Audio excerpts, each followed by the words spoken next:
O problema está nas políticas neoliberais de dereita extrema e nas políticas neoliberais de extrema dereita. Ese é o problema.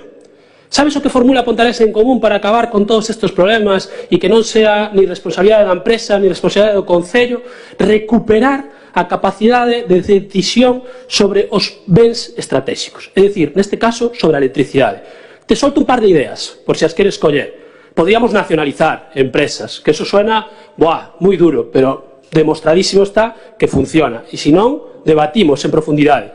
Pero como sabemos que isto non o vais a levar a cabo, algunha outra idea, porque nós temos programa. Temos un programa de goberno que podedes ler, que vos recomendo que leades, e en materia de enerxía tamén temos propostas. Hai unha cousa que se chama comunidades enerxéticas.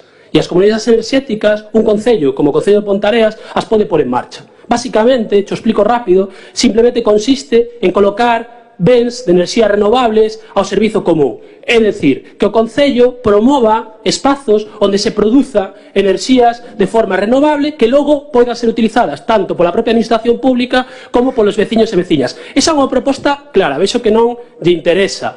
Clarísimamente non lle interesa. Ese é o respeto polas institucións que teñen.